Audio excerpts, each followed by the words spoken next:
रेकीला call करून energy घेतो universe मधून आणि परत काय ती एनर्जी आपण प्रक्षेपित करतो. ओके. आणि त्या माध्यमातून हिलिंग करतो. हे हिलिंग करताना काय म्हणजे एक प्रकारे हे संकल्पाच्या माध्यमातून हे हिलिंग होत असतं. त्यासाठी काय करायला लागतात, ॲफर्मेशन्स द्यायला लागतात. ओके.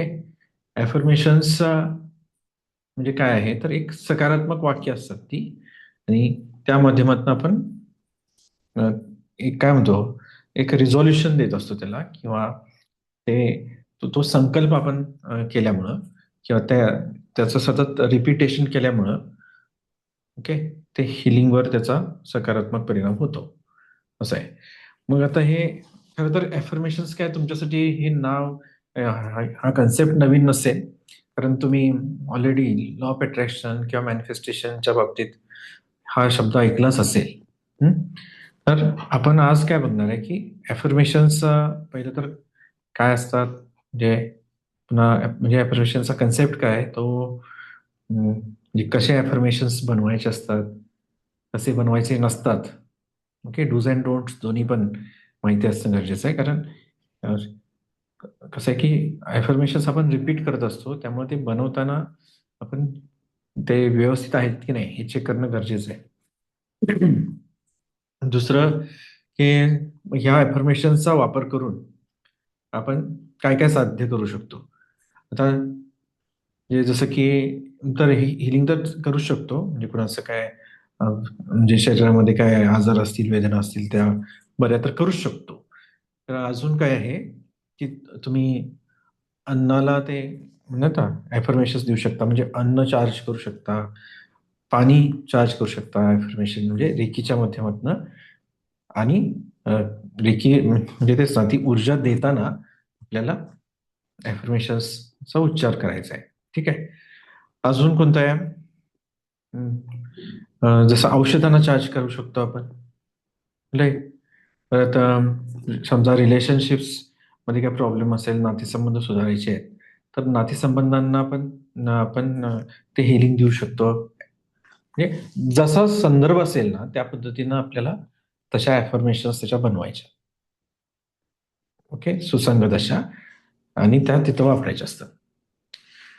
मग पुन्हा समजा मनी रिलेटेड प्रॉब्लेम्स असतील, पैशाचे इश्यूज असतील, आणि खूप जास्त जणांना ते असतात. खास करून आता जे अपब्रिंगिंग आहे, ज्याला आपण म्हणतो, जशा पद्धतीनं वाढवलं जातं भारतात जास्तीत जास्त मुलांना, जे अगदी लाख नाही, लाखो नाही, करोडोंच्या संख्येनं म्हणता येईल, की मग भले ते लोअर मिडल क्लासमधली मुलं असोत, अप्पर मिडल क्लासमधली मुलं असोत, किंवा लोअर क्लासमधली म्हणजे गरिबीतून आलेल्या व्यक्ती असोत, या सगळ्यांनाच अतिशय काय म्हणतात ना, अभावाच्या अशा भावनेत वाढवलेलं असतं. म्हणजे जसं काय आहे ना, की सतत वंचनाच आहे आयुष्यात असं. परिस्थिती सुधारल्यानंतर सुद्धा ते जे व्हायब्रेशन्स असतात ते टंचाईचेच असतात. पालकांमध्ये पण असतात, आणि मग पुन्हा तेच ते पुढच्या पिढीला देतात. मग त्यामुळं ग्रोथ होत नाही. कारण सतत ती व्यक्ती आर्थिकदृष्ट्या असुरक्षित फील करत राहते. आणि मग जसं तुमचं ते प्रोग्रॅमिंग आहे, की जे बनलं लहानपणापासून, की नेहमी असुरक्षित वाटते आर्थिकदृष्ट्या. तर किती पण पैसा आला तरी तशाच पद्धतीची भावना राहते. काय म्हणतात ना, किंवा रिस्क टेकिंग ॲबिलिटी वाढत नाही. तसंच काय आपण म्हणू, ती जुनी मानसिकता न बदलल्यामुळं मग ह्या व्यक्ती काय करू शकतात, त्याला म्हणतो सेल्फ सॅबोटाज. म्हणजे काय, की स्वतःची जी प्रगती आहे, तिला कुठेतरी खीळ घालतात. सबकॉन्शियस लेव्हलला हे होतं. काय, कुणाला स्वतःची प्रगती थांबवण्याची कुणाची इच्छा नसते. ओके. स्वतःला तर असंच वाटत असतं, की अजून आता ग्रो जितकं आपण झालं, अजून अजून पुढं ग्रो करायला पाहिजे, हेच वाटतं. हे झालं वाटणं, हे झालं वरवरची गोष्ट. सबकॉन्शियस लेव्हलला आपल्याला जर समजा मोठ्या प्रमाणात पैसा हँडल करायला शिकवलं नसेल, ओके, किंवा खूप जास्त पैसा कमवण्यास आपण लायक नाही, असं कुठेतरी मनात बसून गेलं असेल, न कळत, असं कोण डायरेक्ट असं कोण म्हटलेलं नसतं. परंतु ते संस्कार तसे होतात, कळत नकळत होतात. पालक पण काय असं मुद्दाम कोण असे संस्कार करणार नाही. जसं की एखाद्याला समजा म्हणजे समजा 1 कोटी किंवा 10 कोटी रुपये, हा आकडा ऐकूनच त्याला हादरायला होत असेल, तर तो पैसे तेवढे मिळवणार कसे? ओके. मग समजा नव्या बदलत्या काळामध्ये 1 कोटीची व्हॅल्यू खूप काही जास्त राहिली नाही, जेवढी समजा 20 वर्षापूर्वी होती, तरी पण आता सुद्धा त्या माणसाला ती रक्कम मोठी वाटणार. 10 लाख रक्कम खूप मोठी वाटणार. लाख रुपये पण त्याला खूप मोठे वाटणार. मग तसं जर वाटलं, आवाक्या बाहेरचं वाटत राहिलं, तर ते त्याची त्या व्यक्तीची पूर्ण क्षमता असून सुद्धा तिथपर्यंत तो काय कधी अचीव्ह नाही करू शकणार. का? कारण सबकॉन्शियस लेवलला त्यानं स्वतःच कुंपण घालून घेतलेलं आहे आपल्या अचिव्हमेंटला. असं आहे. मग त्या केसमध्ये काय होतं, की अशा व्यक्तीकडे जर हं, अचानक त्याचा काय पैसा जास्त आला, तर तो काही ना काही अशी घटना घडते त्याच्या आयुष्यामध्ये, की पुन्हा तो म्हणजे मागच्या जिथं होतं ना, जैसे थेला जातो. काय होईल काहीतरी कुठं काय एखादा खूप मोठा समजा आर्थिक लॉस होईल किंवा खूप किंवा जे काय समजा त्याचा बिझनेस त्यानं समजा चालू केलेला, तर अचानक त्याला ती बंद करण्याची बुद्धी होईल सगळं छान चाललेलं असताना. किंवा एखादं खूप मोठं हॉस्पिटलायझेशन होईल, त्याच्यामध्ये प्रचंड खर्च होईल. काही ना काही उडवून घेणार. काही सांगता येत नाही, की हजार असे वेज असतात, ज्याने ते असं काहीतरी उडवून घेणार आणि खूप चांगली जी ग्रोथ आहे, त्या त्याला पुन्हा काय होणार, की ते सगळं खुंटवणार. असं. मग त्यासाठी काय लागतं, की जेव्हा आपण बाहेरून ग्रो होतो, म्हणजे काय आपल्या शिक्षणाच्या माध्यमातनं किंवा जॉबमध्ये जी पोस्ट आहे त्याच्या माध्यमातनं प्रमोट झालो, तर आतून सुद्धा ती ग्रोथ मॅच करणं गरजेचं आहे. आतून जर ती ग्रोथ मॅच केली नाही, तर तुम्हाला जे हायर लेव्हलचं काय मिळालंय, ते टिकून राहत नाही. ते सुटतं. असं आहे. सो याला आपण सेल्फ सॅबोटाज वाली फ्रिक्वेन्सी असं म्हणतो. मग ती दूर करण्यासाठी मग काय केलं पाहिजे, की आपण ग्रोथवाले अफर्मेशन स्वतःला दिले पाहिजे, सो दॅट ग्रोथ आपल्याला नॉर्मल वाटेल. बरोबर? असं. मग समजा पालकांच्या काळात जी आर्थिक जी हे होती, ग्रोथ होती, उन्नती होती, ती छोट्या-छोट्या टप्प्यांमध्ये होती ना. कारण तेव्हा इतके उत्पन्नाची साधनं निर्माण झाली नव्हती. भारत डेफिनेटली गेल्या 30-40 वर्षामध्ये भरपूर आर्थिकदृष्ट्या पुढे गेलाय. ओके, जुन्या काळापेक्षा. मग मग मग तेव्हाचे जे हे आहेत मापदंड, ते आता लागू नाहीत. आता कितीतरी फास्ट ग्रोथ होते. तेव्हा जे 15 वर्ष लागत होती जी ग्रोथ व्हायला, ती आता आरामात 5 वर्षामध्ये होते. काहीच अडचण नाहीये. किंवा तेव्हा जी 15 वर्षात झाली होती, आता ही 2 वर्षात पण होईल, 3 वर्षात पण होईल. ओके. ह्या शक्यता निर्माण झालेल्या आहेत. मग मग ते पचलं पाहिजे ना आपल्याला. त्या गोष्टीवर पहिला काय एक सेल्फ बिलीफ पाहिजे. ठीक आहे. मग तो निर्माण करायचा असेल, तर वरवरनं नुसतं असं आता मी जसं तुम्हाला प्रवचन दिलं, तसं त्यानं थोडा फरक पडू शकतो. परंतु म्हणजे डीप लेव्हलला फरक पडायचा असेल, तर ते बिंबवावं लागतं मनावर. ओके. काही जे मेंटल ब्लॉकेजेस आहेत, ते ओपन करायला लागतात आपल्याला. ते ओके. ते फोडून राहायला लागतं. सो दॅट आपण आपले जे काही डिसएम्पॉवरिंग बिलीफ ज्याला आपण म्हणतो. जे लिमिटिंग बिलीफ्स म्हणजेच काय, की आपल्याला कमकुवत करणारे असे जे आपले हे आहेत, बिलीफ्स आहेत. असे जे आपले श्रद्धा आहेत, त्या आपण डिलीट करायला पाहिजेत आपल्या प्रोग्रामिंगमधून. ठीक आहे? येस. असो, तर मग ते आपण साध्य करणार. मग अफर्मेशन समजा आपण मॅनिफेस्टेशनच्या माध्यमातून जरी दिली, लॉ ऑफ अट्रॅक्शनच्या ह्याच्यात आपण ते शिकवतो. पण आता तिथं काय आहे, की आपण तेव्हा फक्त हे काय व्हिज्युअलाइज करतोय, बोलतोय, पण तिथं कुठल्या वैश्विक ऊर्जेचा जो आहे, तो व्यवस्थित त्याला चॅनलाइज करून आपण वापर करत नाहीये. मग रेकी म्हणजे काय, की रेकीमध्ये आपण ह्या प्रोसेस ही फक्त वरवरची ठेवलेली नाहीये, तर हिला आपण इंटेन्स एनर्जी दिली आहे. ओके. तो काय म्हणतात ना, रेकीला कॉल करून युनिव्हर्समधून एनर्जी घेऊन तो एनर्जी बॉल क्रिएट करून ओके, स्वतःला ती एनर्जी देऊन मग आपण ती करतोय ना, तर त्यानंतरचं केलेलं अफर्मेशन त्याची ताकद ही नेक्स्ट लेव्हलची आहे. आणि हे सगळं न करता सुद्धा जे केलं जातं, ओके. द सिक्रेट सारख्या बुकमध्ये जे आहे. द सिक्रेट म्हणजे फार काय डीप बुक नाही, पण सुरुवात करण्यासाठी ते चांगलं आहे. ओके. 2006ला ते पुस्तक आलंय. मग ते या क्षेत्रातलं जे आहे किंवा मॅनिफेस्ट एखादी गोष्ट कशी करावी, त्याची अंकलिपी असल्यासारखं म्हणू शकता तुम्ही. ते काय फार पुढचं पुस्तक नाहीये. जसं अंकलिपी आहे, ती बालवाडी म्हणजे ना ज्युनियर के-जी, सीनियर के-जी तिथपर्यंतच ठीक आहे. त्याच्यावर नंतर आपल्याला थोडं हायर लेव्हलचं काहीतरी शिकावं लागतं. ओके, तेवढ्यावर थांबत नाही. मग फक्त ते काय आहे की बेसिक बुकचं काम काय आहे की एखादी गोष्ट ची चांगली इंट्रोडक्शन करून देणे, रंजक पद्धतीनं ते आपल्याला समजून सांगणे, आपल्याला ते गोष्ट आवडली पाहिजे, ते तो त्या जे काही शिकवलं गेलं त्याच्यामध्ये अजून रस निर्माण व्हायला पाहिजे, सो दॅट आपण पुढे तो एक्सप्लोर करावा. मग अशा पद्धतीचा जो इंटरेस्ट निर्माण करण्याचं काम फक्त त्या सिक्रेट सारख्या बुक्स आहे. त्याच्यामध्ये जे दिलंय ते फारसं काय प्रभावी नाही. जे काय एकतर फारसं त्यांनी त्याच्यात मेथड्स दिलेल्या नाहीत आणि ज्या दिल्या आहेत त्या काय वरवरच्या आहेत. ओके, मग हे रेकी हे त्याचं डीप वर्क आहे असं तुम्ही म्हणू शकता. Okay, yes. मग हे अफर्मेशनच्या माध्यमातून तुम्ही काय काय आता मग पैसे चार्ज करू शकता, बरोबर, रिलेशनशिप फील करू शकता, औषधांना चार्ज करू शकता, अन्न पाण्यावर चार्ज करू शकता. ओके, मग हे सगळं कसं करायचं ते आपण आता बघणार आहोत स्टेप बाय स्टेप. राईट.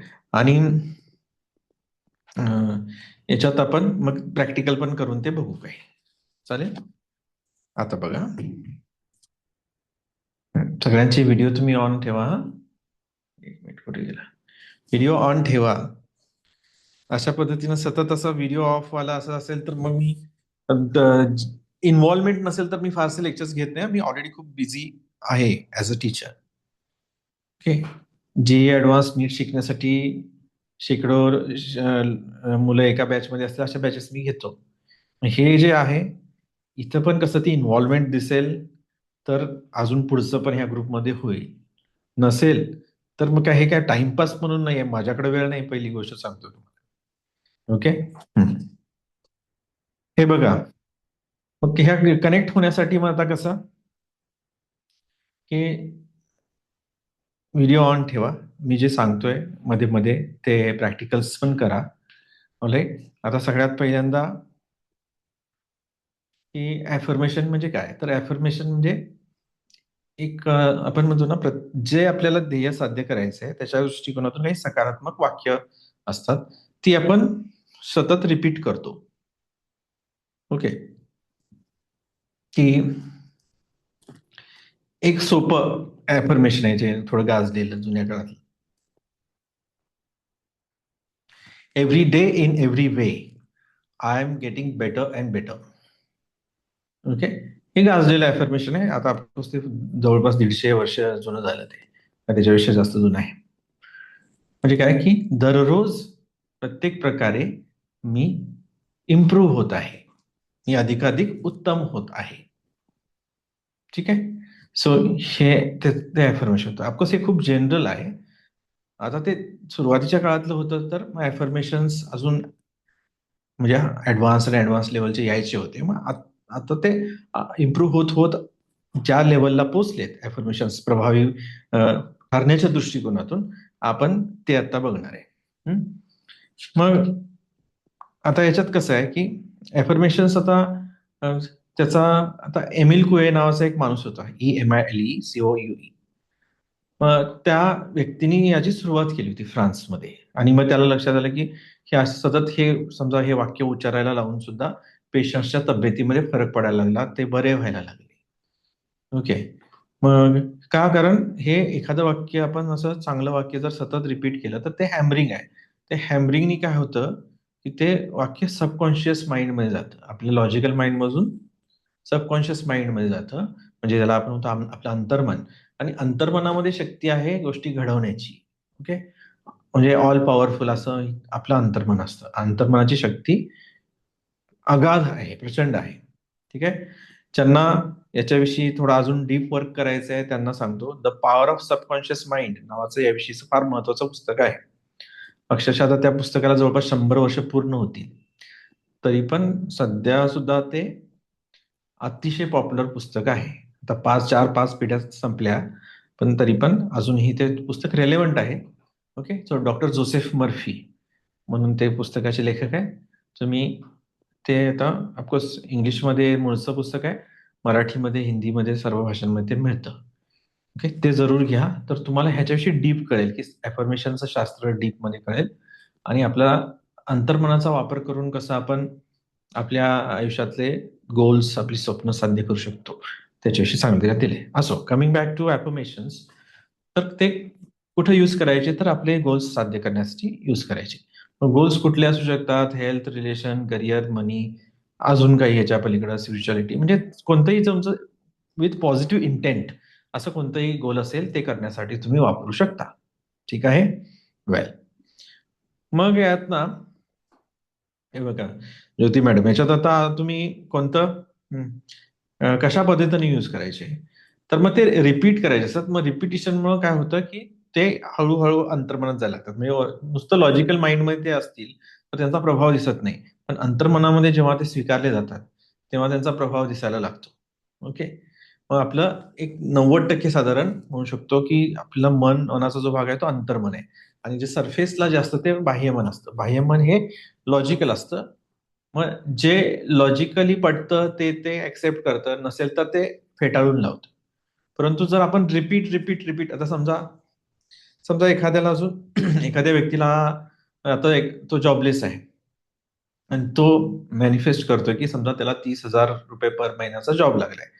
तो गेले वर्षभर जॉबलेस आहे, तर त्याचा ते पहिली गोष्ट हेच विश्वास ठेवायला जड जात असतं की मला जॉब मिळालेला आहे.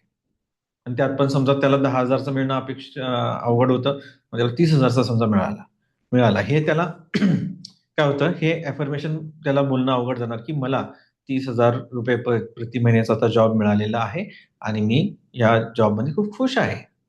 तर त्याला काय होणार, ते जड जाईल, कारण त्याचं लॉजिकल माइंड काय होणार, ते ऍक्सेप्ट करणार नाही, की त्याला वाटेल की अरे गेलं वर्षभर नाही मिळालं नाही, आता काय मिळतोय असं.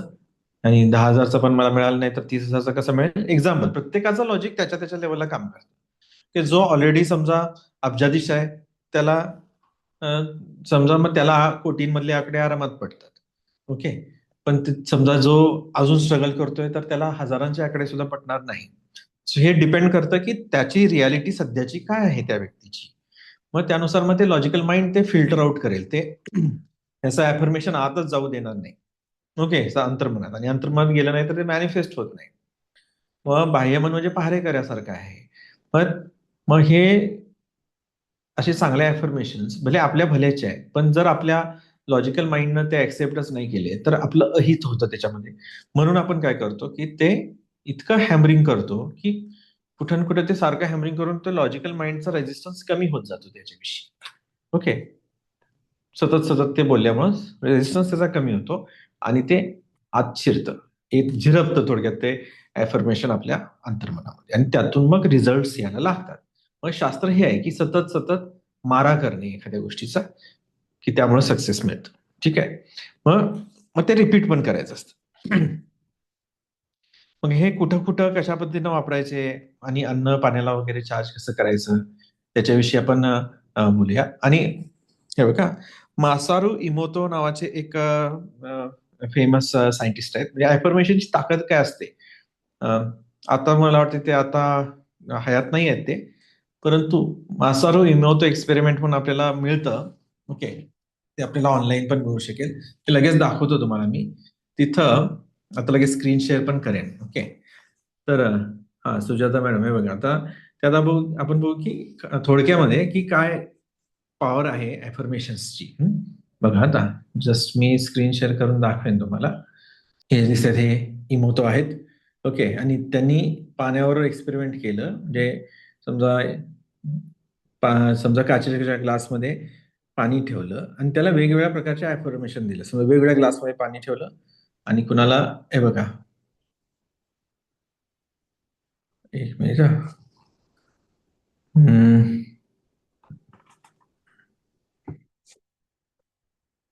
हा. तर त्याला भावना दिल्या, म्हणजे समजा वेगवेगळ्या प्रकारचं, जसं एका पाण्याला त्यांनी सतत थँक्यू थँक्यू थँक्यू असं म्हटलं, तर हे बघा असं क्रिस्टल तयार झालं. म्हणजे ते पाणी पुन्हा त्यांनी गोठवलं. ओके. आणि त्याचे क्रिस्टल्स म्हणजे किंवा त्याला क्रिस्टलाइज होऊ दिलं. आधी त्या लिक्विड फॉर्म मधल्या पाण्याला सतत thank you thank you thank you thank you thank you असं म्हटलं. ओके. आणि नंतर त्याचं क्रिस्टल्स मध्ये रूपांतर जेव्हा केलं तेव्हा असा क्रिस्टल्स दिसले सुंदर सुंदर. ओके. असं.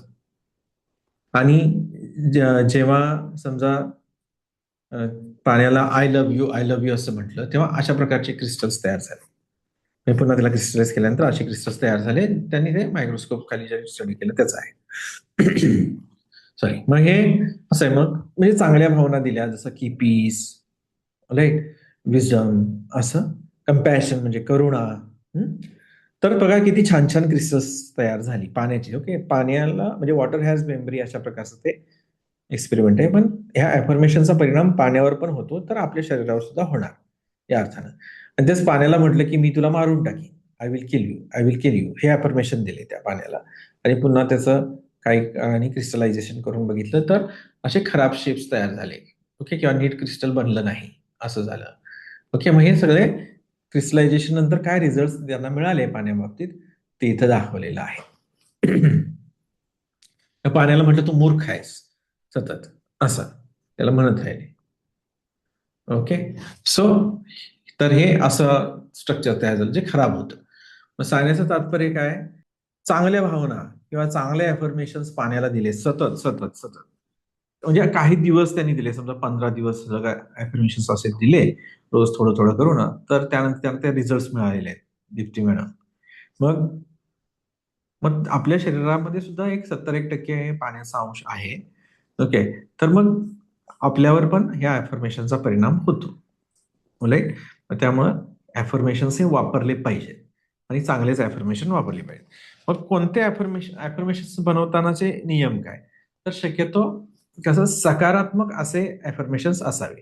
की समजा तुम्हाला तुमच्या आरोग्याविषयी अफर्मेशन बनवायचं आहे, तर मी आजारी पडत नाही असं अफर्मेशन बनवायचं नाही. लॉंग स्टोरी शॉर्ट काय, कारण याच्यामध्ये कसं मी आजारी पडत नाही, मग नाही हा शब्द ना, हा काय आपण म्हणू, हा युनिव्हर्सला हा नाही हा शब्द नाही समजत. ओके, मग मग मी आजारी पडत इथपर्यंतच ते कळणार त्याला. मग किंवा असे नकारात्मक शब्द वापरायचे नाहीत ज्यांचा अर्थ चांगला नाही, जसं की आजारी. मग आजारी पडण्याच्या दृष्टिकोनातून आपण हेल्थकडे बघत नाही ना. हेल्थ म्हणजे काय, निरोगी असणं, स्वस्थ असणं, ओके, ठणठणीत असणं, ओके, असं. मग त्यामुळं आपण कसं की मी अ, अतिशय ठणठणीत आहे, माझी तब्येत उत्तम आहे, मी मजेत आहे. ओके, माझी तब्येत अतिशय छान झालेली आहे, अशा पद्धतीनं. मी काय ते मी आजारी पडत नाहीये आता, हे अफर्मेशन अतिशय चुकीचं आहे. त्याच्यात आजार हा शब्द तर नकारात्मक आला, आणि नाही नाही असं अशा पद्धतीनं स्टेट केलं तर ते कट होतं, म्हणजे शेवटचा जो नाही शब्द आहे तो रजिस्टरच होत नाही. ओके, युनिव्हर्सच्या ह्या व्हायब्रेशन्समध्ये. सो सकारात्मक असावे, नाही हा शब्द त्यात टाळावा. तसं किंवा समजा एखाद्याला कर्ज झालं असेल जास्त, तर माझं कर्ज संपलेलं आहे असं म्हणून पण उपयोग नाही. किंवा माझ्यावर आता कुठलंही कर्ज नाही, हे अफर्मेशन नाही म्हणता येणार. हा, बरोबर वैशाली. मग तर मग तर मग त्या केसमध्ये आपण काय म्हटलं पाहिजे की माझ्या बँक अकाउंटमध्ये खूप पैसा आहे, सरप्लस पैसा आहे. सरप्लस म्हणजे काय की पुष्कळ सगळं सगळं माझं सगळे खर्च सगळ्या सगळ्या पद्धतीचे खर्च भागून सुद्धा माझ्याकडे खूप पैसे नेहमी उरतात ना. मग त्याच्यामध्ये ते आपोआपच येऊन गेलं की तुमच्याकडे प्रचंड पैसा आहे, पॉझिटिव्ह बॅलन्स आहे, सरप्लस बॅलन्स आहे, म्हणजे त्यात आपोआपच आहे ना ते कर्ज वगैरे it is taken care of. त्यामुळे कर्जाला सेंटर्ड ठेवून कुठलं अफर्मेशन बनवण्याची गरज नाही, तर संपन्नता, विपुलता, ओके, त्याला त्या केंद्रस्थानी ठेवून आपण अफर्मेशन बनवायला पाहिजे.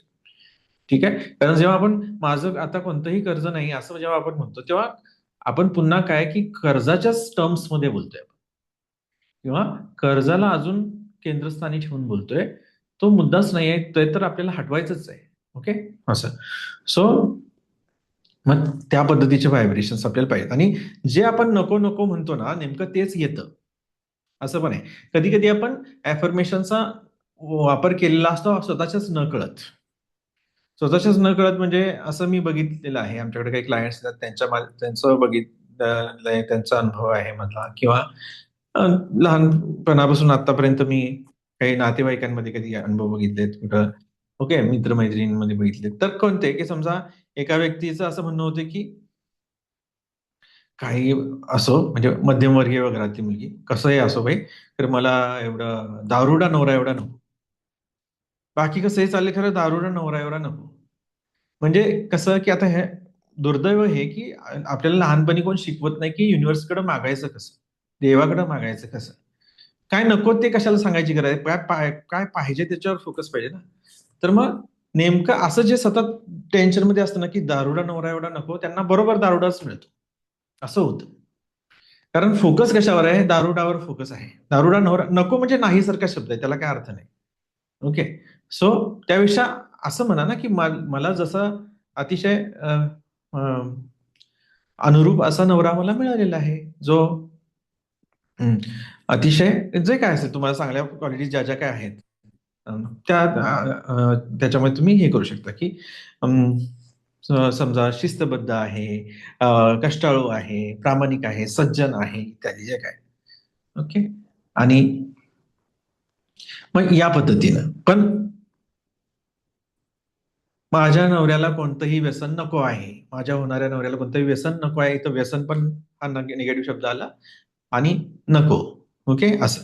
सो अनुरूप जोडीदार मिळालाय अशा पद्धतीचं म्हणजे ऑफकोर्स त्याच्याविषयी आपण डिटेलिंग अजून करू शकतो की नेमकं काय काय अफर्मेशन होऊ शकतात, 2, 3, 4 बनवू शकतो आपण. पण एक ढोबळ मनानं तुम्हाला ती मी रूपरेषा सांगतोय असं. मग सतत जे नको नको नको नको आपण म्हणतो ना तेच येतं. भरपूर वेळा लोक म्हणतात की हा नेता निवडून यायला नको, बरं तेव्हा तोच येतो बरोबर. असं आहे. अमेरिकेत लोक म्हणायचे ट्रम्प नको ट्रम्प नको, काय झालं हा हा एवढा नको, तोच येतो बरोबर डोक्यावर बसायला, असं होतं. मग ज्याचा प्रचंड विरोध होतो ना तो माणूस येतो ऍक्च्युली, किंवा तशी घटना घडते. मग विरोधाच्या माध्यमातून आपण घटनेला थोपवू शकत नाही, तर आपण अलाइनमेंट आपली वाढवून जे आपल्याला हवं आहे त्याच्याशी अलाइनमेंट करायची आणि त्या घटना आपण घडवू शकतो. असो. तर आता मग फूड आणि वॉटर चार्जिंग कसं करायचं त्याचं मी एक उदाहरण देतो. समजा तुम्ही काय करू शकता, समजा आता एक पाण्याची बॉटल घ्या आणि ग्लासमध्ये पाणी घ्या. तर पाणी कसं चार्ज करायचं आपण ते बघूया. ओके. मग पहिल्यांदा तुम्ही काय करा, म्हणजे याचा फरक जाणवण्यासाठी तर प्रॅक्टिकल म्हणून आपण करतोय ना, तर पहिल्यांदा तुम्ही पाणी हे रेग्युलर आहे असं पिऊन बघा आणि त्याची चव लक्षात ठेवा आणि नंतर आपण चार्जिंग केल्यानंतर पण बघणार आहे.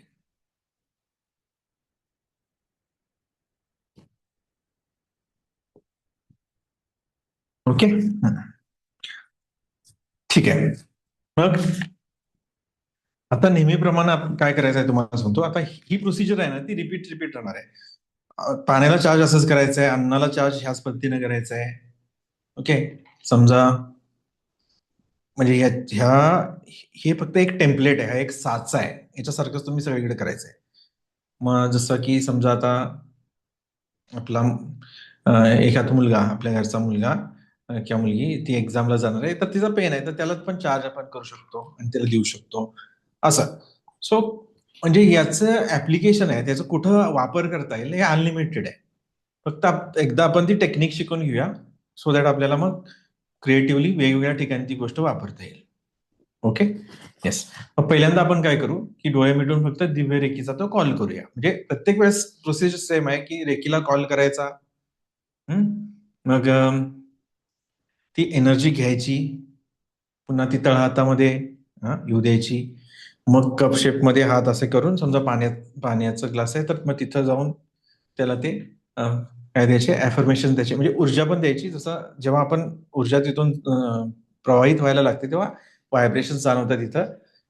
मग व्हायब्रेशन्स कधी कधी असं पण होऊ शकेल की व्हायब्रेशन जाणवायचे थांबतील, पण तरी पण ती जिथं ऊर्जा द्यायची आहे तिथं रेकी तिथं देत राहायचंय.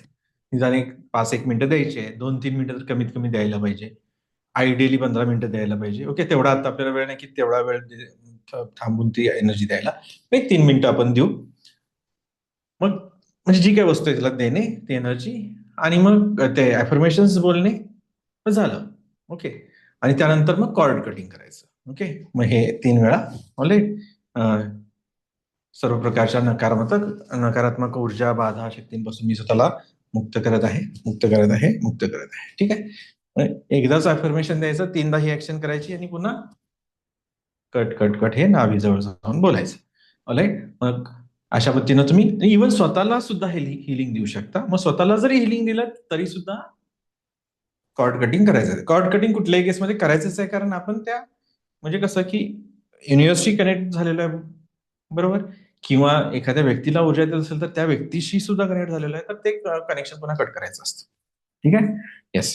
सो कॉर्ड कटिंग पण शेवटी कंपल्सरी करायचं. मग आणि मग आणि जो काय संदर्भ असेल त्यानुसार ते अफर्मेशन पण तिथे तिथे द्यायचे. परत वाक्य सांगतो, हा सांगतो. हे बघा वैशाली मॅडम, आता मग पहिल्यांदा सगळ्यांनी डोळे मिटा पुन्हा. ओके, त्यासाठी मी माझी स्क्रीन बंद करतो, तुमची स्क्रीन चालू राहू द्या. मग आता डोळे मिटून, ओके, तुम्ही नमस्कार पोझिशन मध्ये हात ठेवू शकता. आणि पहिल्यांदा रेकीची प्रार्थना करायची, म्हणजे रेकीला कॉल म्हणू शकतो किंवा रेकीची प्रार्थना म्हणतो आपण. डोळे बंद करा आणि मनामध्ये म्हणायचंय की मी दिव्य रेकी शक्तीच्या उपस्थितीबद्दल आभारी आहे. मी स्वतःची आभारी आहे. मी माझ्या गुरुजनांची व आई वडिलांची आभारी आहे. ओके.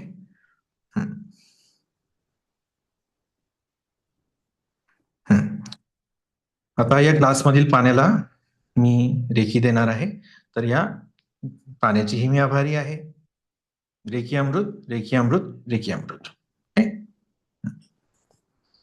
डोळे बंदच आहेत तुमचे. आणि आता असं इमॅजिन करायचं आहे की ब्रह्मांडातून एक पांढरा शुभ्र प्रकाश, ओके,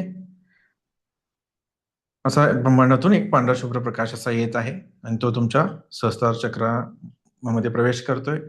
ओके, त्याच्यातून तुमच्या शरीरात प्रवेश करतोय आणि मग तो प्रकाश, ती ऊर्जा अशी खाली खाली खाली कुठपर्यंत जाते, मूलाधार चक्रापर्यंत जाते. तिथून परत वर वर वर येते, खांद्यापर्यंत आली. पुन्हा खांद्यातून हातांमध्ये ती दिव्य रेखीची ऊर्जा आलेली आहे. आता तळहातांमध्ये आलेली आहे. तुमच्या तळहातात आता व्हायब्रेशन्स तुम्हाला जाणवतील. ओके, आता तळहातामधून ती ऊर्जा प्रवाहित होत आहे, प्रवाहित होत आहे, प्रवाहित होते. ओके, आणि आता आपले हात कप शेप मध्ये कुठे आता त्या ग्लास जवळ न्यायचे. ओके, तर ते ग्लास जवळ न्या. ठीक आहे, आता मी दाखवतो. या ग्लास जवळ मी हे असे नेणार इथं खाली. आता ह्या फ्रेम मध्ये तुम्हाला दिसणार नाही, पण हे कप शेप मध्ये मी असे ते ग्लास जवळ आता नेतोय ते हात. ऑलराईट. आणि आता त्या ग्लासला तुम्ही काही अफर्मेशन्स बोलू शकता.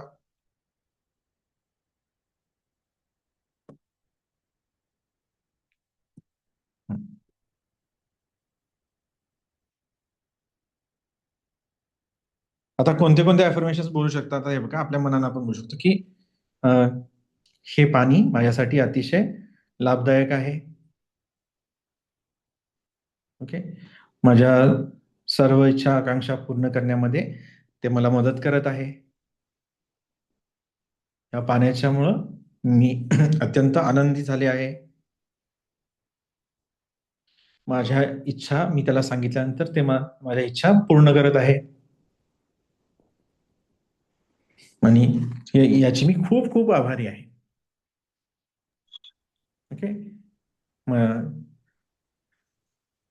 ठीक आहे. याच्यामध्ये या पाण्यामध्ये जी दिव्य ऊर्जा आहे तिची मी खूप आभारी आहे.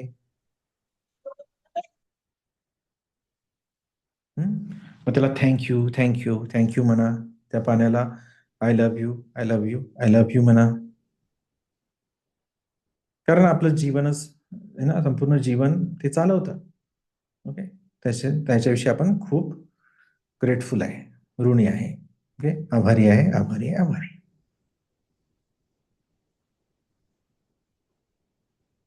ठीक आहे. मग हे कप शेप मध्ये असेच हात ठेवा आणि ती ऊर्जा, रेखीची ऊर्जा जी तुमच्या हातातून प्रवाहित होते ती देत राहा त्या पाण्याला. ओके, अजून काही काळ देत राहायचंय. अफर्मेशन्स मनात म्हणू शकता, त्याचा उच्चारण पण करू शकता.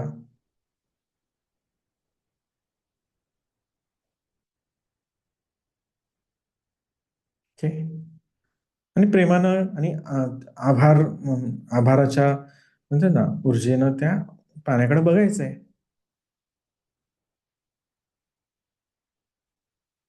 एखाद्या व्यक्तीविषयी जिव्हाळा असल्यानंतर आपण कसं बघतो त्याच्याकडे, किंवा एखाद्या व्यक्तीविषयी मनापासून जेव्हा आपल्याला आभार मानायचे असतात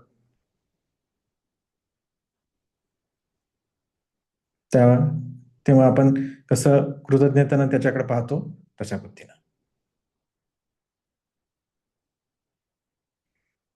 सो ब्रह्मांडातून ही दिव्य रेखी ऊर्जा या पाण्यामध्ये प्रवाहित होत आहे, प्रवाहित होत आहे, प्रवाहित होत आहे.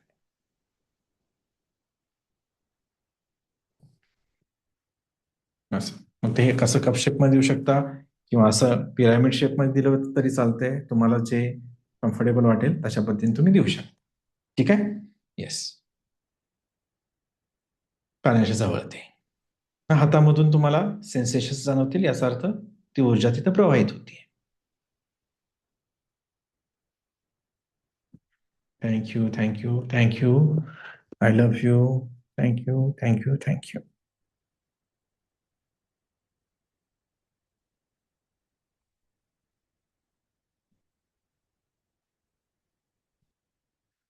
ठीक आहे. आभार मानायचे आणि पुन्हा मग लगेचच कॉर्ड कटिंग पण करून घ्या, की अशा पद्धतीनं की सर्व प्रकारच्या नकारात्मक ऊर्जा, बाधा, शक्ती, ओके, यांच्यापासून मी स्वतःला मुक्त करत आहे, मुक्त करत आहे, मुक्त करत आहे.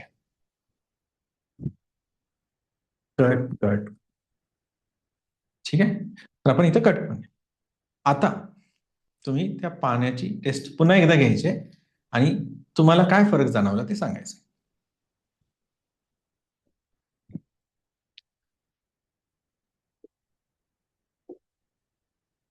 येस. आधी तुम्ही टेस्ट घेतली होती आणि आता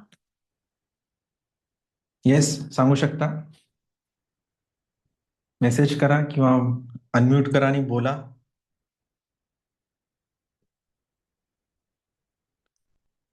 हा बोला मॅम.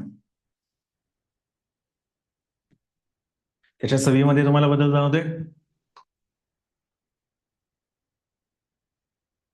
येस. येस, स्वीट लागते. बरोबर आहे, बरोबर आहे सुजाता मॅम. मग हे स्वीट लागतं, त्याची चव छान लागते पहिल्यापेक्षा, असं आहे.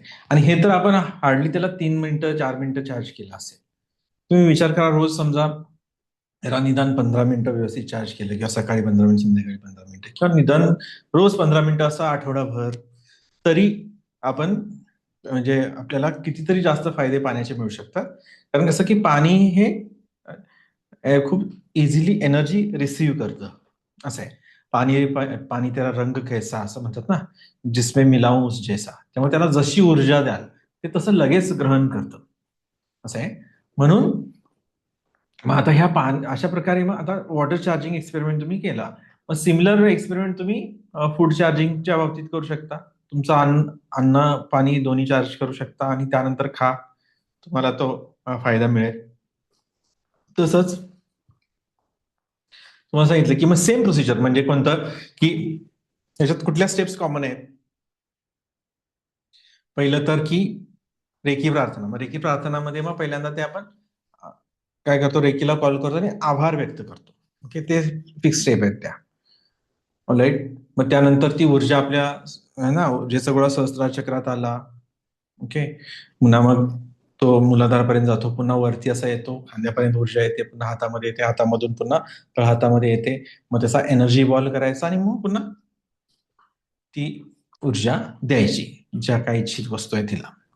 आणि मग त्यानुसार मग ते अन्न असेल तर मग अन्नाला अफर्मेशन द्यायचे, पेनला अफर्मेशन द्यायचे.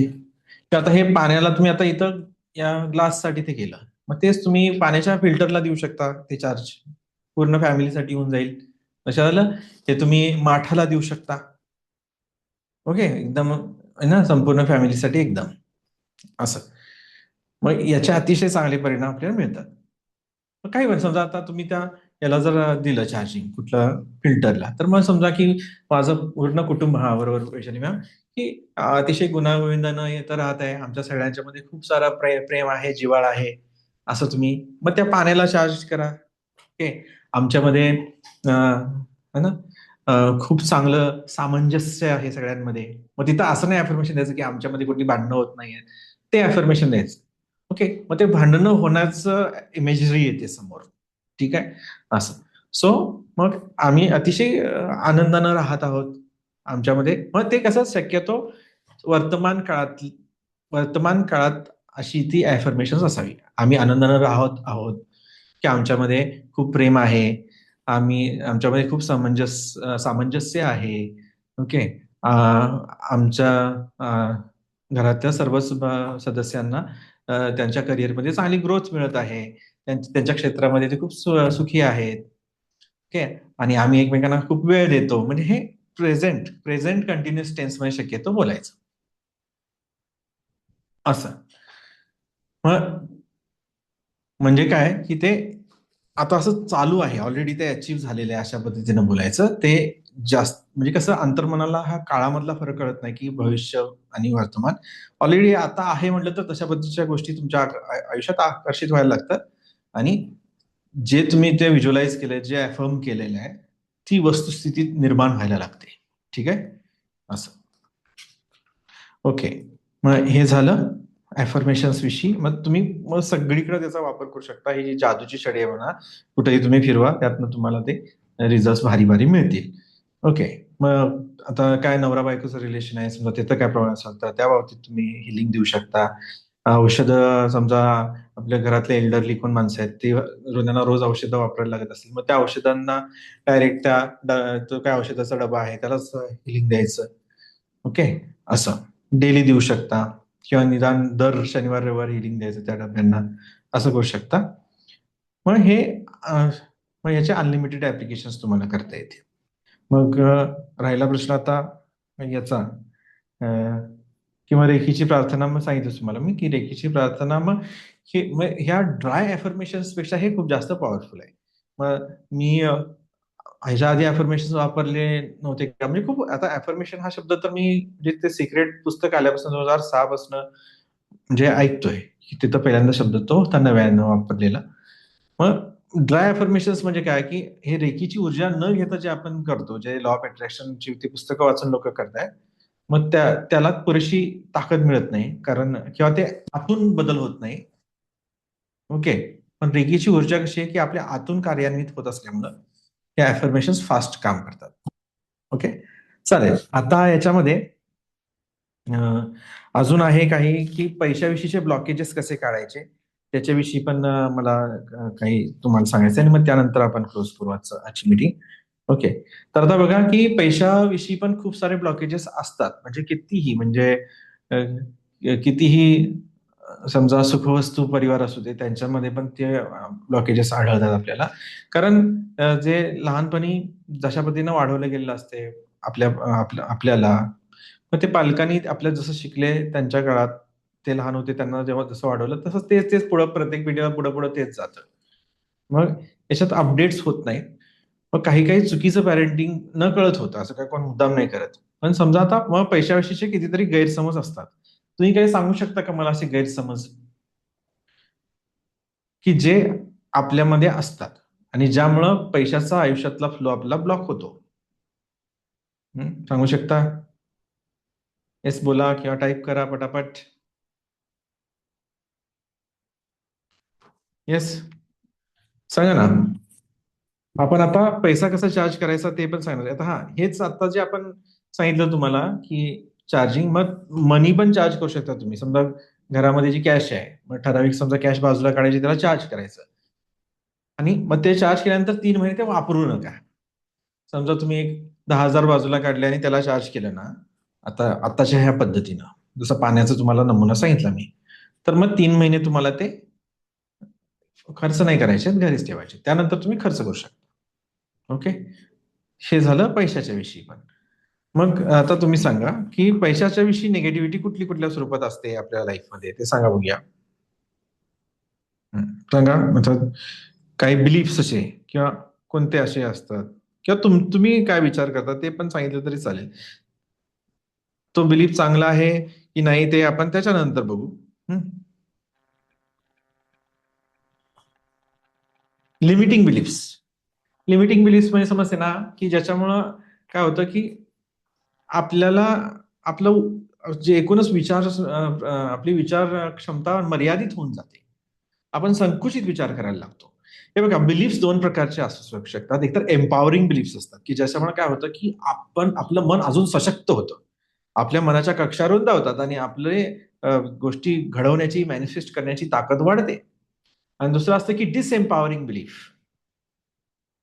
हा बरोबर आहे. सुजाता मॅम म्हणताय की खूप कष्ट लागतात पैसे कमवायला. तो ही एक बिलीफ आहे. मग तुम्ही ऍक्च्युली बघा की खूप पैसे कमवायला खूप कष्ट लागतात, ही एक लिमिटिंग बिलीफ आहे.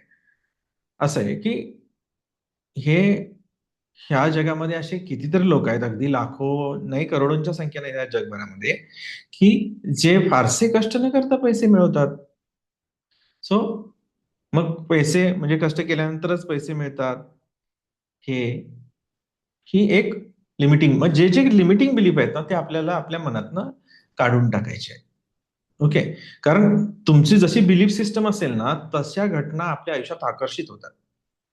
अ, असं ज्याचा असा विश्वास आहे की कष्ट केल्याशिवाय पैसा मिळत नाही, त्याला म्हणजे काय की पैसा कष्ट केल्याशिवाय मिळणारच नाही. जो म्हणतात ना, स्मार्ट मनी जो असतो, जो इझी मनी असतो, तो त्या माणसाच्या आयुष्यातच येणार नाही. असं. आणि मग पुन्हा काय होणार की तो माणूस मग त्याला एवढंच लक्षात येणार की जास्त पैसे मिळवायचे म्हणजे जास्त कष्ट करायचे.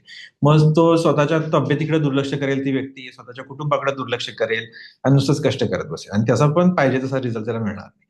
मग हे खूप लिमिटिंग बिलीफ आहे. जसं की मनी म्हणजे सगळं है ना, सगळ्या वाईट गोष्टींचं मूळ म्हणजे पैसा आहे. भरपूर लोक ठोकून देतात, असं काय ते बोलून टाकतात असं स्टाईलमध्ये एकदम. ओके.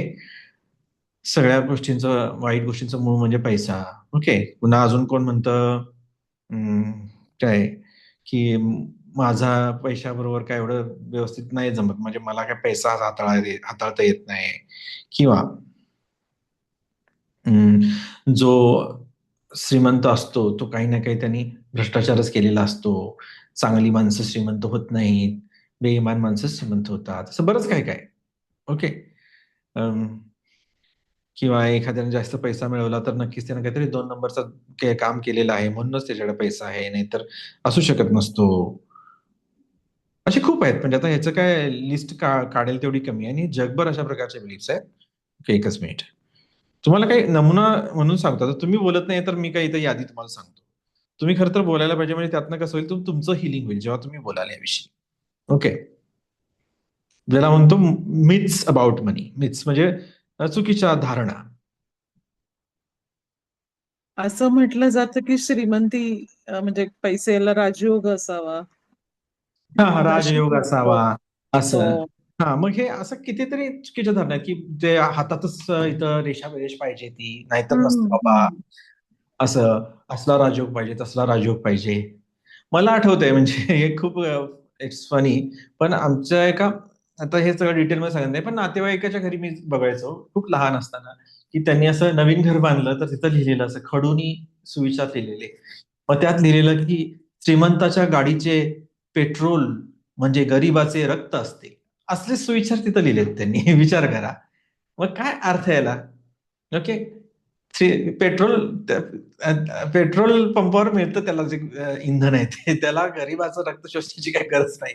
मग काहीही समजतंय का की म्हणजे जसं आपण व्हिक्टीम असल्यासारखं ऑल द टाइम, आणि श्रीमंतांचा द्वेष करणे. श्रीमंतांचा द्वेष, श्रीमंतीचा द्वेष म्हणजे काय, पैशाचाच द्वेष झाला ना एक प्रकारे.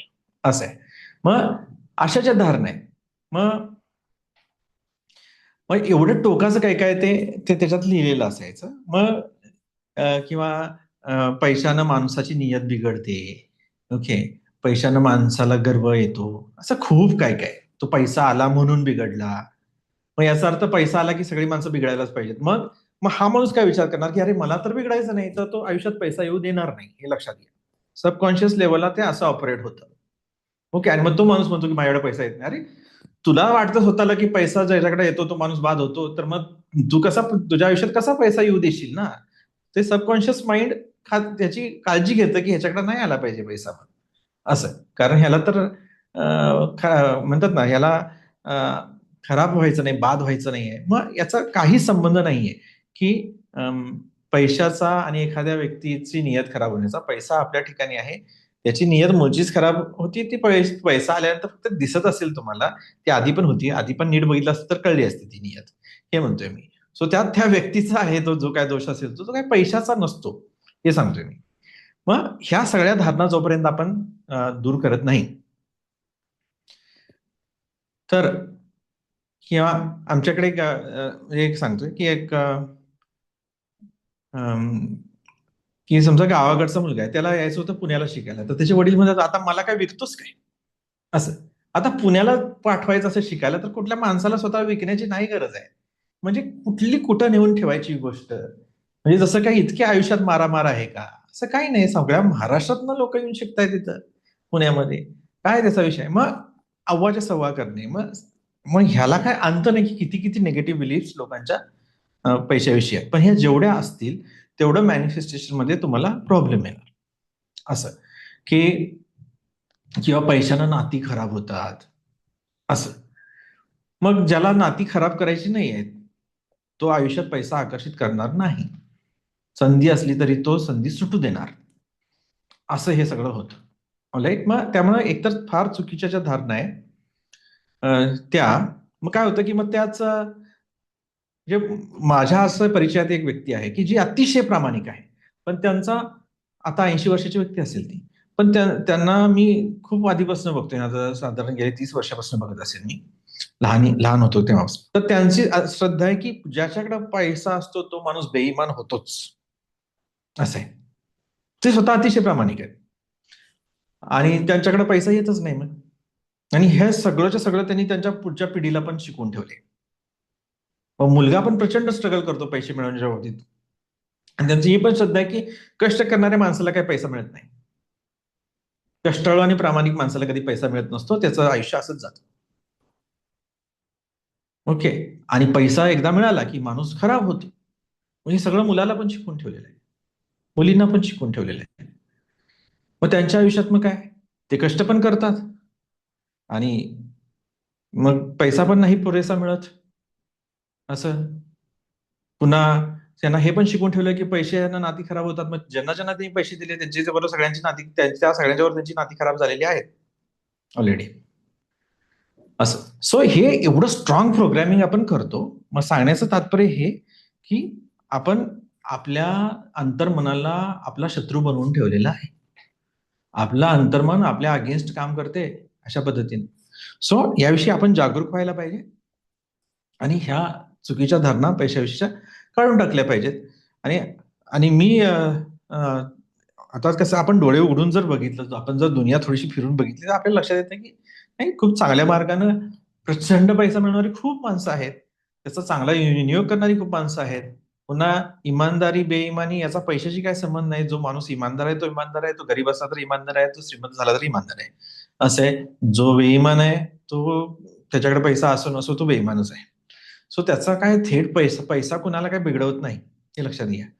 मग ह्या आपण जेव्हा मग ह्या धारणा आपण आपल्या चुकीच्या धारणा दूर करतो, तेव्हा काय होतं की उपचार व्हायला ऍक्च्युली आपल्यावर चालू होतो. मग जसं की मग आपण पैशाचं काय आहे की आता अम, मग त्यानुसार मग आपण काय केलं पाहिजे स्वतःला, जसं की काही महत्वाच्या गोष्टी आहेत की पैसा मिळवण्याच्या ज्या संधी आहेत त्याचा आपण स्वीकार केला पाहिजे. जसं की असं नाही म्हटलं पाहिजे, आता जसं काही काही लोक म्हणतात की मी हे पैशासाठी नाही करत आहे, मी फक्त सेवा म्हणून करतोय. असं जेव्हा आपण म्हणतो तेव्हा पैशाचा आपण अपमान करत असतो, असं आहे. कारण आपण सेवा ही मोठी गोष्ट आहे आणि पैसा म्हणजे फालतू गोष्ट आहे असं काहीतरी झालं याचा अर्थ. पैशासाठी करणं म्हणजे, लक्षात येते का? म्हणजे आपल्याला हे कळत नाही, परंतु आता समजा तुम्ही आपल्या घरी कोणतरी पाहुणे आले आणि आपण छानपैकी त्यांच्या ऑलरेडी समजा रविवार होता, ऑलरेडी भारी जेवण बनवून ठेवलेलं आणि पाहुणे पण आले, मग आपण त्यांना पण ते वाढलं जेवण करून. तर आपण त्यांना असं नाही म्हणत की अरे आमच्याकडे रविवार असतो तेव्हा खूप भारी जेवण असतं, आता तुम्ही आलाय म्हणून तुम्हाला पण दिलंय. हे काय तुमच्यासाठी बनवलं नव्हतं, हे आम्ही फक्त रविवार होता म्हणून बनवलं होतं. ओके. असं आपण नाही म्हणत ना. मग मग आपण पैशाला काय म्हणतो की नाही, मी तुझ्यासाठी नाही काम केलेलं, मी दुसऱ्याच कशासाठी काम करतो, मी पैशासाठी नाही काम करत. मग याचा अर्थ you are insulting money. Okay. जसं की पैसा घेऊन काहीतरी काम करणं म्हणजे काहीतरी अपराध असल्यासारखं झालं ना. तसं काय नाही. तुम्ही त्या बदल्यात काहीतरी त्याची व्हॅल्यू देताय, त्या बदल्यात त्या समोरच्या माणसाला त्याचा काहीतरी फायदा करून देताय, तर डेफिनेटली त्याचा पैसा तुम्ही घ्यायला काय हरकतच नाही त्याच्या, असं. मग आपण कळत न कळत किंवा काही काही लोक म्हणतात मोठं भाषण, मी आयुष्यात कधीच हे असं पैशासाठी काम केलं नाही. अरे मतलब लोक लोक टाळ्या वाजवतात. अरे पैशासाठी काम न केलेल्या माणसाला एवढे टाळ्या वाजवत आहे, मग पैसेवाल्यांना का सलाम करताय रोज उठून? मग असं ना, मग हे आपण ह्यातलं जे हे आहे ना, ड्युअलिटी आहे, हे जो दांभिकपणा आहे तो समजून घ्यायला पाहिजे की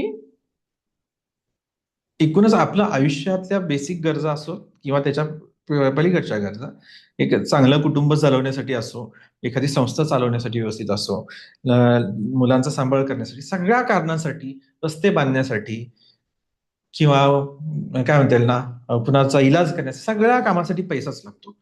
त्यामुळं त्याचा आपण आदर करणं गरजेचं आहे, नितांत आदर करणं गरजेचं आहे. ती एक चांगलीच ऊर्जा आहे, सात्विक ऊर्जाच आहे. त्याला आपण जर दुसरं विकृत रूप दिलं तर ते तो त्या त्या व्यक्तीचा दोष आहे, त्या पैशाचा दोष नाहीये, हे लक्षात घ्या. ठीक आहे, तर आपण आता बघूया की चार्ज कसं करायचं आणि पैसा सर्व मार्गानं आला पाहिजे, त्याचं आपण स्वागत केलं पाहिजे. मग किंवा पैसा थोड्या प्रमाणात आला तरी स्वागत केलं पाहिजे, जास्त आला तरी स्वागत केलं पाहिजे. जसं आता मी आठवतंय की समजा काही काही लोक असतात की समजा हायर लेवलला काम केलं, समजा मी IITच्या मुलांना शिकवलं, MBBS वाल्या पोरांना शिकवलं, तिथं एवढे एवढे पैसे समजा 10x एवढे एका तासाला मिळाले. मग दुसऱ्या वेळेस कोणतरी माणूस म्हटलं की सर आमचा थोडासा, आमच्याकडे थोडी गरीब मुलं येतात, ओके, आणि त्यांचे पालक एवढे काय स्ट्रॉंग नाही आहेत त्यांची परिस्थिती, पण त्यांना शिकायचं हुशार आहेत, पोरं होतकुर आहेत, तुम्हाला 10x तिकडे मिळतो, आम्ही एक्सच अमाऊंट देऊ शकतो, तिथं 10x आहे तर एक्सच देऊ शकतो, एक्स इतकंच, पण तुम्ही शिकवाल का? तर मग मग बऱ्याच वेळा काय होतं आपलं की अरे मी छोट्या पैशासाठी नाही काम करत, असं आपण म्हणतो. ओके, मी मोठ्याच पैशासाठी काम करतो. मग इथं पण आपण पैशाचा अपमान करत असतो, हे आपल्याला नाही लक्षात आलेलं की म्हणजे छोटा पैसा असेल तर अपमान करणार, मोठा पैसा असेल तर सन्मान करणार. अरे पैसा हा पैसा आहे, तर त्याचा आपल्याला काय की you should be ready to work for small money and big money both. असं आहे, जेव्हा स्मॉल चालू होतो तेव्हा मग बिग मनी येण्याचे अजून रस्ते निर्माण होतात. कित्येक मुलं जी अनएम्प्लॉईड आहेत, बेरोजगार आहेत, त्यांचा प्रॉब्लेम काय आहे की ते म्हणतात की मला असाच जॉब पाहिजे, तोपर्यंत नाही खाईन तर तुपाशी, असं त्यांचं होतं, आणि त्यामुळं त्यांचं बेरोजगारीचं चक्र जास्त काळ लांबत जातं. मग अशा व्यक्तींनी सुरुवात करायला पाहिजे. समजा एखादा व्यक्ती असा पण बेरोजगार आहे तर त्याचा घरी वेळ वाया जात असणार आहे, मग तो रोजगार शोधतोय ना, तर त्यानं समजा एक्झाम्पल की त्याची अपेक्षा असेल समजा 30,000, तर त्याला 10,000 जरी काय मिळालं आता तर त्यानं लगेच घ्यायला पाहिजे. असं 5,000 मिळालं तरी त्याने घ्यायला पाहिजे. मग समजा त्यानं 3 महिने घरी म्हणजे 1 वर्ष घरी बसला असता, त्याऐवजी 3 महिने तो कमी पगारावर काम करतो, पुन्हा 4थ्या महिन्यात डेफिनेटली तिथले लोक बघतील ह्याचं चांगलं काम आहे तर वाढवतील. सो अशा पद्धतीनं आपण वाट निर्माण करायला पाहिजे. आपण कसं म्हणतो की मला हेच पाहिजे नाहीतर नकोच, हे माझ्या स्टँडर्डला शोभत नाही, मला ह्याच लेवलचा पैसा शोभतो, हे ते. ओके, मग आपण एकूणच काय की स्वतःला हे अफर्मेशन द्यायचं आहे की I like small money, big money both. समजलं? I like small money, big money both. असं. मग अशा पद्धतीनं समजा जे आपलं आपण जिथं स्टकअप झालोय ना, ती स्टकअप वाली जी एनर्जी आहे ती आपण तिथून रिमूव्ह करू शकतो, ते ब्लॉकेज फोडू शकतो आपण अशा पद्धतीनं, थोडं फ्लेक्झिबल राहिलं. असो, आता मी येतो तुमच्या याच्याकडे की शेवटचा एक तुम्हाला पैसा चार्ज कसा करायचा ते शिकवतो आणि मग आपण थांबूया. हे बघा दाखवतो तुम्हाला. समजा असे कोणत्या पण 2 नोटा घ्या, म्हणजे किती घेऊ शकता असं काय नाही, 2 घ्या, 4 घ्या, जेवढ्या असतील तेवढ्या घ्या. आता मी अशा घेतल्या, अजून पण घेतो त्याला याच्यात आहेत तर ठीक आहे, सगळ्याच घेतल्या, अशा सगळ्याच घेतल्या. मग काय करायचं आता तुम्हाला सांगतो, येतं ही रेकीशी संबंधित टेक्निक नाही आहे. ही टेक्निक सांगितली की आपण क्लोज करणार, 5 मिनिटं लागतील. तुमच्या इकडे जर तिथं कोण ऑलरेडी मेंबर असेल तर सांगा, आपण प्रॅक्टिकल समोरच करू. हे बघा, तुम्ही बघितले कधी समजा वरून असे पैसे ओवाळून टाकतात लोक, मग ते काय की ते ऍक्च्युअली त्याची एनर्जी क्लीन करायची, निगेटिव्हिटी क्लीन करून मग ते त्याला द्यायचे असतात, असं ही त्याच्या मागचा उद्देश आहे. आता मग ही मनी क्लिन्झिंग टेक्निक आहे, याचा रेकीशी संबंध नाहीये, परंतु म्हणजे माझा प्रयत्न असतो की काही ना काही अतिशय व्हॅल्युएबल गोष्ट प्रत्येक लेक्चरमध्ये गेली पाहिजे, त्यातनं शिकवली गेली पाहिजे, तर तुम्हाला खूप जास्त फायदा होईल. मग एनर्जीशी रिलेटेड ही गोष्ट आहे, पण रेकीचा पार्ट नाही आहे. रेकीच्या माध्यमातून कसं चार्ज करायचे पैसे, पुन्हा ते 3 महिने ठेवायचे तसेच, खर्च नाही करायचे, हे सगळं मी सांगितलेलं. तो एक पार्ट झाला. आता ही दुसरी मनी क्लिन्झिंगची अजून एक टेक्निक आहे, ज्याचा रेकीच्या मोडॅलिटीशी थेट संबंध नाहीये, परंतु तुम्हाला एकूणच फिनान्शियल ग्रोथ अनुभवायला मिळावी, त्यात तुम्हाला मदत व्हावी म्हणून मी शिकवतोय. आणि मग आजचं क्लोज करतो लेक्चर. हे बघा काय करायचं आता. हे बघा की अशा 1-2 नोटा घेतल्या, 2 नोटा बस आहेत. ओके, कोणतेही असू शकतील, 500 वाले असतील, 200, 100 कुठले असतील. ओके, छोट्या मोठ्या असं काय नाही, पैसे मनी इज मनी. आता काय करायचं हे बघा, चार्ज करायचं त्याला. ओके, कसं. आता तुमच्या शेजारी कोण असेल, तुमच्या घरात कोण असेल, त्याच्यावर हा प्रयोग करून दाखवू शकतो. पण आहे का, तर तुम्हाला मी सांगितलं असतं, तुम्हाला हे चालू असताना व्यवस्थित ते करायला सांगितलं असतं. येस, अजून आहे घरी कोण, तर आपण प्रॅक्टिकल त्यांच्यावर करून दाखवू. येस मॅडम, आहे कोण, दीप्ती मॅडम, घरी कोण असेल समजा, फॅमिली मेंबर असेल, मुलगा मुलगी कोण असेल. हा, हम्म. 5 मिनिटाची आहे टेक्निक. ओके, हा, तुम्हाला पाहिजे तर पिन करतो, म्हणजे तुम्ही दिसाल स्क्रीनवर. ओके, हा, इतरांसाठी सुद्धा आहे का कोण, त्यांना बोलवा बघूया. फक्त क्लिन्झिंग करायचंय, हार्डली त्याला 2-3 मिनिटं लागतील. ठीक आहे. हा, ओके, हा, त्यांना उभं करा, त्या मुलग्याला. ओके, आणि असे 2 नोट घ्यायचे आहेत आणि काय करायचं, बाकी ते मोबाईल वगैरे थोडस बाजूला ठेवा नंतर.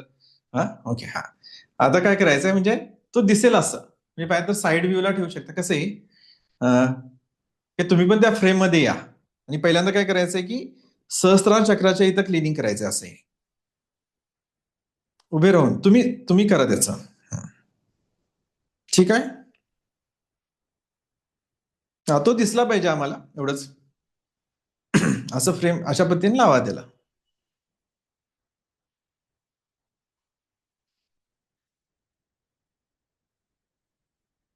थोडं लांब उभं राहिलं तरी चालेल, म्हणजे तुम्ही दिसाल नाही का, दोघे पण दिसाल. तू मोबाईल तिथं ठेवून मग ठेवा. हा, मुलग्याला कळेल व्यवस्थित. हा, ओके, हा, बरोबर आहे. हा, हा, ठीक आहे. हा, चालेल चालेल. मग काय करायचं, पहिल्यांदा हे जे आहे ना, हा, ठीक आहे, गुड इनफ. थोडस फ्रेम मध्ये ये रे. हा, हा, पहिल्यांदा मग इथं हे सहस्रार चक्र आहे ना, इथं असं क्लिन्झिंग करायचं, म्हणजे थोडक्यात ते असं थोडक्यात लोटूनच काढायचं, जी काय निगेटिव्हिटी आहे ना, ती तिथली रिमूव्ह करायची. ठीक आहे. येस, पुन्हा मग इथं जे आज्ञाचक्र आहे इथं. ओके, म्हणजे मनी रिलेटेड जे ब्लॉकेजेस आहेत, निगेटिव्हिटी, ती रिमूव्ह होते इथं. ठीक आहे. नंतर खाली इथं येऊ दे, थ्रोट चक्र जे आहे ना तिथं, त्याच्या तिथं क्लिन्झिंग करा. येस, हा, त्यानंतर जे हार्ट चक्र आहे इथं, छातीच्या इथं मध्ये. राईट. मग आता हे पुन्हा काय करा, त्याला म्हणजे इथंपर्यंत, असं खालीपर्यंत जे अजून चक्र आहेत ना इथं. ओके, हा, ठीक आहे, केलं हिलिंग. आता बॅक साईड, आणि हा साईडला पण, सॉरी, साईडला पण, हे पण पूर्ण ऑराच क्लिन्झिंग करायचं हे. ठीक आहे. पुन्हा हे हातात घेऊन इकडं पण. ओके, ह्या, हे क्लिन्झिंग झालं. फाईन. आता बॅक साईड, टर्न अराउंड करा, टर्न अराउंड करा. हा, मग टर्न अराउंड करून पुन्हा इथं जे हे आहे ना, मानेजवळ, म्हणजे ओके, हा, मानेजवळ, पुन्हा पाठीमागं पण असं पूर्ण पूर्ण असं. येस, क्लिन्झिंग करत जायचंय, खालीपर्यंत जायचंय. ओके, त्याची सगळी चक्र. आणि मग पुन्हा तळवे उचलायला सांगा, तळवे असे उचलायचे असे, आणि तळव्यांना पण. हा, तळवे असे उचलायला सांगा, आणि तळव्यांना सुद्धा. ठीक आहे. येस, हा, ओके. आता पूर्ण, मग आता परत समोर वळायला सांगा, आणि ते सगळे पैसे त्याच्या डोक्यावरून असे सोडून द्यायचे. हे बघा असे. ठीक आहे, हा, सोडून द्या तसेच. हा, दॅट्स इट. आता पुन्हा ते कलेक्ट करा. That's it. हे झालं त्याचं क्लिन्झिंग. Okay, yes. हा, आता पुन्हा ते ठेवू शकता. हा, थँक्यू. Okay, thank you. हा, इतर डेमॉन्स्ट्रेशनला मदत केल्याबद्दल. काय तुझं नाव? ओके, थँक्स अमर. चालेल. हा, आता मी तुम्हाला अनपिन करतो परत.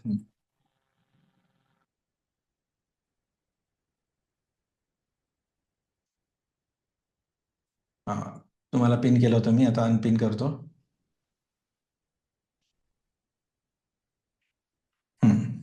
ठीक आहे. तर मग हे काय, ही टेक्निक कशासाठी आहे की पूर्ण ऑरा मधली जी पैशाशी संबंधित निगेटिव्हिटी आहे ना ती दूर करण्यासाठी आहे.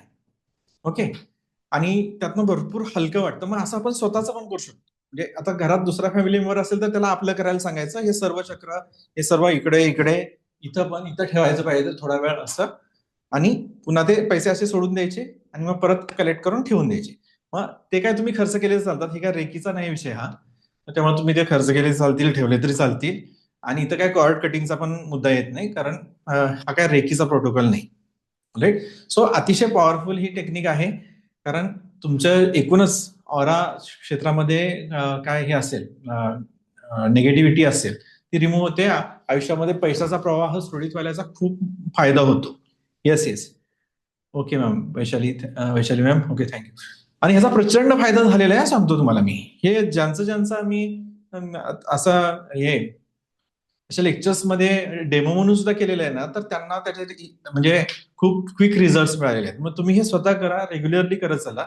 निदान कमीत कमी महिन्यातनं एकदा तर व्हायलाच पाहिजे हे. मग समजा आता बऱ्याच वेळा कसा ऑनलाईन पगार येतो, मग तरी पण काय करायचं, आपण थोडस पैसे आणायचे, 4-5 हजार, 10 हजार कॅश आणायची आणि त्या कॅशनं ते करायचं असं. आणि अजून तुम्ही काय करू शकता, आता क्लोज करता करता एवढं सांगतो की जेव्हा आता ऑफकोर्स आपल्या कॅश ट्रान्झॅक्शन खूप कमी झालेले आहेत आता नोटबंदीपासून. तर मग आता आपण जवळपास आता गेली 8-10 वर्ष आपल्याला सवय झाली आता ऑनलाईनची. मग काय, जेव्हा तुम्ही समजा कुठले ऑनलाईन ट्रान्झॅक्शन करतात दीप्ती मॅडम, तेव्हा काय करायचं की इथं कोड टाकला, पे करताना म्हणजे मनातल्या मनात थँक्यू म्हणायचं, लव्ह यू म्हणायचं, म्हणजे किंवा असं ब्लेस करायचं त्याला. आधी आपण पैसे देताना मी आता जर कॅश ट्रान्झॅक्शन करताना मी देताना पण ब्लेस करतो मनातल्या मनात की समोरच्या व्यक्तीचं यानं खूप कल्याण होऊ दे. ओके, ज्या व्यक्तीकडे चाललाय त्याच्याकडे जाऊन तो कितीतरी मल्टिप्लाय होते आणि माझ्याकडे पण येऊ दे, त्याच्याकडे पण येऊ दे, अशा पद्धतीनं. आणि त्याचं आपण पैसे देतानाच त्याचं खूप त्यातनं कल्याण होऊ दे, त्याचं हित होऊ दे, हे आपण त्याला भावना द्यायची त्या पैशाला नेहमी देताना. ओके, असं. आणि घेताना सुद्धा. आणि महत्वाचं की जाताना पण ब्लेस करायचं. पैसा आपण कुठं खर्च करत असेल तर हळहळ व्यक्त नाही करायची, अरे एवढे गेले तेवढे गेले अशा प्रकारचं बोलायचं नाही. ओके, असं. लोक काय काय कसलं कसलं शब्द वापरतात, फार म्हणजे निगेटिव्ह शब्द वगैरे वापरतात. आज एवढा दणका बसला, आज एवढं माझ्या मित्रानं मला एवढ्याला फाडलं, अशा टाईपचं. मग हे काय आहे की तुम्ही फार हळहळून देताय ते पैसे, असं आहे. हा, तुम्ही समजा पार्टी दिली तर मग तुम्ही म्हणता की मी माझा बर्थडे होता आणि मला माझ्या मित्रांनी 5,000ला फाडलं, पार्टी घेतली असं. मग तसं नाही ना, तुम्ही पूर्ण आनंदानं ती पार्टी द्या, असं म्हणतोय मी. आणि त्याला ब्लेस करा, जो काय पैसा तुम्ही पार्टीसाठी पे केला ब्लेस करा. मग कधी म्हणजे काही असेल, मी तर काय करतो, 10 रुपयाचा चहा जरी घेतला काय, किंवा हजारो किंवा लाखोचं ट्रान्झॅक्शन जरी ऑनलाईन केलं काय, मी प्रत्येक ट्रान्झॅक्शनला ब्लेस करतो असं. मग आता फार असं काय त्याचा काय म्हणता येईल ना की शो ऑफ करण्याची गरज नाही, आपण आपल्यासाठी करतोय. ओके, मग असं काहीतरी असं करत बसण्याची गरज नाहीये. आपण हे नॉर्मल करायचं असं, ठीक आहे, कुणाला कळलं पण नाही पाहिजे एवढं काय करतोय. किंवा नॉर्मल हे असं पण नाही आता ठीक आहे, तुम्ही घरी येऊन ट्रान्झॅक्शन करताय असं करा. इतर वेळेस फक्त त्याच्याकडे बघा आणि डोळ्यांनीच आशीर्वाद द्या त्या स्क्रीनला. ओके. आणि कोणाचे पैसे आले, जसं की माझ्याकडे कोर्सची फी आली तर मी त्याला ब्लेस करतो, ठीक आहे. किंवा अजून कुठले पेमेंट्स माझ्याकडे आले तर मग त्याला पण आल्यानंतर ब्लेस करायचं असं. थँक्यू म्हणायचं, लव्ह यू म्हणायचं. आणि ज्यांनी कोणी दिले त्यांना त्यांच्याविषयी पण ग्रेटफुलनेस व्यक्त करायची मनातल्या मनात. सगळंच काय त्यांना आपण लिहून दाखवायला पाहिजे असं नाही. आपण मनातल्या मनात अगदी व्यक्त केले तर ते तिथपर्यंत पोहोचतात, त्यांना पण ते आशीर्वाद पोहोचतात. ठीक आहे. काय असं समजा आपण रेंट ट्रान्सफर करतोय, आपण गाडीमध्ये पेट्रोल भरतोय, सगळ्याला ब्लेस करायचं. रेंट ट्रान्सफर करतोय तर ते जे काय घरमालक आहे त्यांना ब्लेस करायचं, समजते असं. सो प्रत्येक ट्रान्झॅक्शन तुमचं जे पैशा जे काय करताय ते 10 रुपयाचं असो नाही तर किती किती मोठं असो, सगळ्या ट्रान्झॅक्शन्सना कंपल्सरी ब्लेस करायचं. जे तुम्ही आउटगोईंग पैसा आहे त्यालाही ब्लेस करायचा आहे, इनकमिंग पैसा आहे त्यालाही ब्लेस करायचा. ठीक आहे. आणि शक्यतो जर कॅश वाईज पैसे देत असाल तर डाव्या हाताने देत चला आणि उजव्या हाताने घेत चला. असं आहे. त्यांनी पैसा वाढायला मदत होते. अशी टेक्निक आहे ऍक्च्युली. कित्येक जे सिक्रेट्स आहेत ना लपवले गेले आहेत आपल्यापासून, नेमकं उलट सांगितलं गेलेलं आहे. ओके. म्हणजे सर्वसामान्यांना जे असे काही सिक्रेट्स प्रोटेक्ट केले गेलेले आहेत की जे करायचं त्याच्या उलट सांगितलं गेलं की असं करायचं असतं. ओके. किंवा 666 नावाचा एक आकडा आहे. 666 विषयी प्रचंड दहशत आहे युरोपमध्ये, अमेरिकेमध्ये किंवा ख्रिश्चन धर्मामध्ये त्याच्याविषयी खूप दहशत निर्माण केली गेलेली आहे, त्याच्याविषयी खूप भीती घातलेली आहे. परंतु ज्या जगातल्या सर्वात श्रीमंत 500 कंपन्या आहेत त्या जवळपास प्रत्येक त्यातल्या 80% कंपन्यांमध्ये तर त्यांच्या लोगोमध्ये त्याचा जे लोगो डिझाईन असतो त्याच्यात 666 आकडा तुम्हाला दिसेल. मग याचा अर्थ काय की लोकांना सांगितलं की बाबा तुम्ही 666 वापरू नका, पण सगळे मिलियनर आणि बिलियनर मात्र वापरणार, असं आहे. मग काही गोष्टी अशा पण केल्या जातात की सर्वसामान्यांनी मनी सिक्रेट्सचा फायदा घेऊ नये म्हणून त्यांना प्रचंड भीती दाखवली जाते. आणि जे करायचं असते ते करायचं नाही म्हणून सगळ्या समाजामध्ये तशा मान्यता पसरवल्या जातात. असं पण होतं. ठीक आहे. मग 666 हे खूप मोठं त्याचं उदाहरण आहे किंवा आपल्याला सांगतं की नेहमी उजव्याच हाताने द्या, पण ऍक्च्युली डाव्या हातानं दिलेलं चांगलं असतं. पण याच्यात फार आता तुम्ही पडण्याची गरज नाही, पण सांगतोय तुम्हाला मी की कित्येक वेळा काय असतं की सर्वसामान्य माणसांकडे प्रचंड अबंडन्स येऊ नये म्हणून सुद्धा नेमकं उलट पद्धतीचं शिकवण्या दिल्या जातात. असं आहे. सो किंवा असं पसरवलं जातं की अरे पैसा 666 काय कसे वापरावे, 666 वापरावे कसे, तर ते लोगोमध्ये वापरू शकता किंवा नंबरमध्ये वापरू शकता. समजा फोन नंबर घेताना 666 शेवटी घेऊ शकता. फक्त कसं असं की 666 जर घेतलं, आता मी न्यूमरोलॉजी शिकवतो, न्यूमरोलॉजी आपले 1.5 लाख फॉलोअर आहेत सोशल मीडियावर, तर मग त्याच्यात 666 विषयी पण कोण बोलत नाही, पण मी बोललेलो आहे. तर 666 एकतर कंपनी लोगोमध्ये वापरू शकता आपण किंवा ते ऑफिसचा जो नंबर आहे त्याच्यात घेऊ शकता. फक्त काय होतं की कामाचा व्याप प्रचंड वाढतो की जेव्हा तुम्ही तयार आहात की खूप सारं काम हँडल करायला तुम्ही हॅपीली तयार आहात, ओके, इतकं काम येतं की हँडल होत नाही. ओके. मग तेव्हा तुम्ही तो वापरायला हरकत नाही. जसं मी ऑलरेडी वापरतो. माझा एका जो नंबर आहे पर्सनल नंबर ज्याच्यात 666 आहे, शेवटचे 3 आकडे 666 आहेत आणि जो ऑफिस नंबर आहे त्याच्यात शेवटचे 3 आकडे 111 आहेत वगैरे. ठीक आहे. तर मग आज आपण इथं क्लोज करूया आणि मग हे जे आता तुम्हाला शिकवलं ते त्याला तुम्ही तुमच्या डेली लाईफचा पार्ट बनवा, हे लक्षात घ्या. आणि कधी पण काही असो, कॅश ट्रान्झॅक्शन असो, ऑनलाईन ट्रान्झॅक्शन असो, सगळं जाणारा पैसा येणारा पैसा सगळ्याला ब्लेस करायचं आणि फार चांगल्या भावनेनं, उदात्त भावनेनं सगळे ट्रान्झॅक्शन करायचे. ओके. येस, चालेल. ठीक आहे. Thank you so much.